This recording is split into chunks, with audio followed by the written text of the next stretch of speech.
A very warm welcome. You're watching NDTV 24/7. I'm Shanakshi Chakravarti. Let's bring you up to speed with all that's making headlines. The Sri Lankan President Gotabaya Rajapaksa, in a televised address to the nation, has said that a new Prime Minister will be appointed this week. This as army troops and armoured vehicles are now patrolling the streets of Sri Lanka. The Sri Lankan Ministry of Defence ordered the Army, Air Force and Navy to have been given shoot-at-sight orders amid the violent protests. The island nation of 22 million people is currently under a curfew. The Army and the police have been allowed, like I said, shoot at sight to those violating this curfew. In fact, my colleague Shrija is reporting from the ground. NDTV is in Colombo. Shrija, with all those details over there. Shrija, the president has broken his silence. He has spoken and he has said that he will appoint a new prime minister and a cabinet. But do we really think that he will be able to gain the confidence of the people?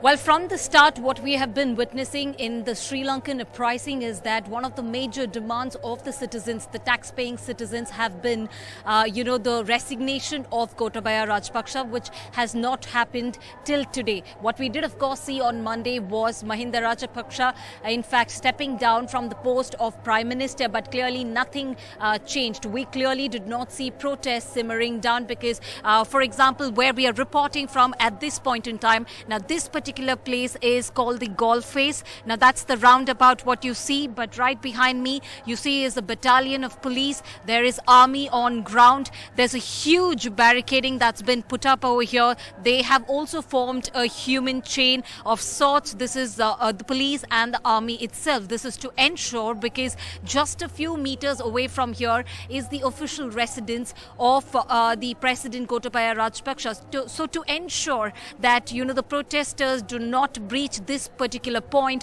And also remember what we did, of course, witness right after, the minutes after the resignation of, especially stepping down of Mahinda Rajapaksa, is that various protesters, anti-government protesters, that is after they were attacked just a few meters, just about 20 meters away from here, what we did, of course, witness was, these protesters going on a rampage. So today, of course, the big breaking, clearly after days after he's broken his silence, we went on to see where Gotabaya Rajapaksa also informing the public that he will be appointing a new prime minister so that their country does not head towards anarchy. And this is what we reported from Colombo NDTV, speaking to various protesters and also some of them who had got injured just late last week after this entire issue spiraled.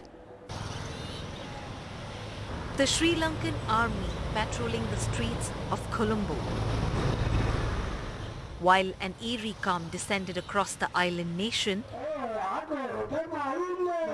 protesters in some places shouted anti-government slogans while also feeding the hungry and providing medical assistance. So you can see my hands are all injured due to these problems. So you were in the hospital? Yeah, we was in hospital. And you are back here? Back here again to help, and we are on the protest from the day of first to end. Don't know when it will be finished. While on one hand we saw a young enthusiastic crowd taking part in the protests, several of them were seen waiting outside fuel stations. Can you tell us how long have you been waiting in this queue? 4 hours, ma'am. Tell you there is a shortage of fuel. Yeah, ma'am. Fuel is too much late. Maybe only one set is open here now. Okay. Other set is not open. How many hours do you spend at at least more than we have to spend about 3.5 to 4 hours time. Okay. Yeah, to fill the petrol. Over 100 police personnel stood guard a few meters away from President Gotabaya Rajapaksa's official residence. The police officers and the army formed a human chain behind these barricades, facing the posters that read, "The corrupt government should go." Here, the protesters who were injured by Rajapaksa's supporters set up tents as they continued to demand Gotabaya Rajapaksa's resignation. You all have built this Gota Gogama once again. No, this is not the place. They were burnt in front of some of the places there, and we will not allow them to break this and fire. And some artwork burnt, and we rebuilt it. That was I vehemently condemn the state terrorism perpetrated by this government. However, I don't condone violence. Barbaric acts should not be repelled or replied by similar barbaric acts. With the cabinet being resolved, this is after Mahinda Rajapaksa stepping down as the Prime Minister. The chorus is only growing bigger for the resignation of Gotabaya Rajapaksa.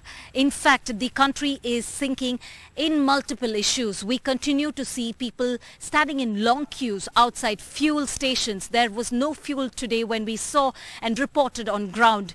We also saw several people waiting in long queues outside cooking gas centers. There is no cooking gas available. In fact, those who were injured right outside, this is the old parliament, during the clash between the anti-government and the pro-government protesters, they have come back to the protest site. They say nothing can stop them. They will continue this particular protest until Gotabaya Rajapaksa steps down. In Colombo, with camera person Govind Murthy, Shrija for NDTV. Shifting focus to the national capital, the Delhi High Court today delivered a split verdict on the issue of criminalization of marital rape, with one of the judges favouring striking down the provision, the other holding it was not unconstitutional. The matter will now be decided by the Supreme Court. Is it a crime or not? Two judges of the Delhi High Court were divided today on whether sex forced upon a wife by the husband should be considered rape. The court was hearing a batch of pleas challenging protection given to men who have non-consensual intercourse with their wives from criminal prosecution. The judges did agree that the matter should be heard by the Supreme Court. ये split verdict जो है, ये society का situation को दर्शाता है, क्योंकि ये मानना कि इस मुद्दे पे सिर्फ एक ही राय हो सकता है is not possible. क्या कोर्ट के पास एक पावर बन जाता है किसी चीज को क्रिमिनलाइज करने का? Before you come to the merits, do you have the power to enter this particular territory at all? जो legislative policy के अंदर आता है. Justice Shagdar has said that the exception is unconstitutional under sections, under articles 14, 15, 19 and 21. We've argued it a complete round once, we've argued a complete round a second time. Now there will be at least a third round, and we are ready for it, because this is a blot on the face of this constitution. It is a blot on the face of this country. The centre has avoided taking a firm stand on this before the High Court, from opposing the pleas in 2017 on jurisdictional issues to seeking more time in the name of wider consultations in February this year. With split verdict from Delhi High Court, the case of criminalization of marital rape now goes to Supreme Court as substantial questions on law are involved. With camera person Prem Singh, this is Arvind Gunasekar for NDTV. And in a landmark judgment by the Supreme Court, the controversial 162-year-old sedition law has been stayed while the government reviews it. The order impacts hundreds of charged under the colonial era law. In fact, those jailed for the sedition can now approach courts for bail, and no new FIRs will be filed for sedition, and all the pending cases will be on hold while the government reconsiders the law. India's Chief Justice N.V. Ramana's historic order just months before his retirement in September. The Chief Justice-led bench, along with Justices Suryakant and Hima Kohli, today ordered that the 162-year-old British-era sedition law used against Mahatma Gandhi and Lokmanya Tilak be stayed till the government, as said in its affidavit, re-examined the law. Importantly, all those currently in jail on sedition charges can apply for bail, and no fresh cases can be filed under this section 124A of the Indian Penal Code.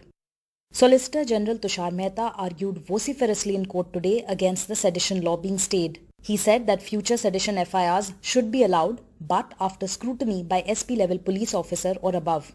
On pending cases, courts can be directed to expeditiously consider bail. Pending cases may involve other additional charges like terrorism, etc. Pending cases are already in courts. Let courts decide. Let us not undermine respect for the judiciary.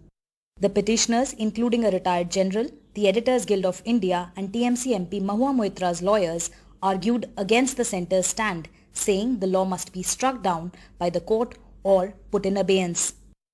Unusually, the bench then got up and held private discussions for half an hour, returning with their historic order, staying a law which had been used mainly against opponents of governments, state and centre.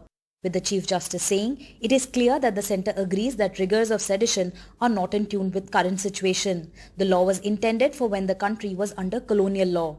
The court has to maintain civil liberty and sovereignty of state, which is a difficult exercise. It will be appropriate not to use this provision of law till further re-examination is over. All pending proceedings to be kept in abeyance. Those who are already in jail for sedition cases can approach courts for bail. If any fresh cases are filed, concerned parties may approach court and court to expeditiously dispose those. The Chief Justice's strong order prompted a strong reaction from the Law Minister, who talked of a Lakshman Rekha that none of the organs of the state must cross.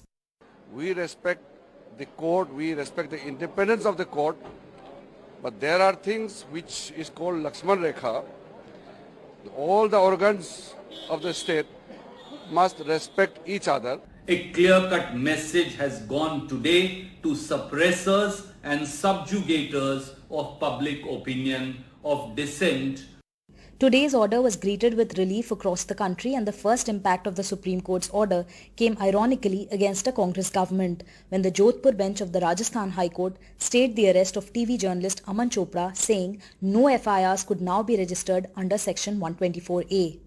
But for some others already in jail, relief might not be so easy, like activist Varavar Rao and journalist Siddiq Kappan, who face additional charges like the stringent UAPA law. Section 124A is not a standalone case. The present Bhima Koregaon case has at least 5 or 6 sections from UAPA. ये तो एक अच्छा फैसला सुनाया है आज court ने, लेकिन हमारा भाई के ऊपर जो है ना और भी बहुत सारे केस लगा हुआ है, यूएपीए लगा हुआ है, ईडी का केस भी लगा हुआ है, जो 8 तारीख को केस था पहले, अभी ये 13 तारीख को और है. The Supreme Court has given a historic order today. While the centre has not given a clear timeline to the top court on how long it will take to re-examine the law, the next hearing of the case will take place in 3rd week of July, when the centre is supposed to update the court about the progress. With Harsha Kumari Singh in Jaipur and camera person Karan Patra in New Delhi, this is Sukirti Dwivedi for NDTV.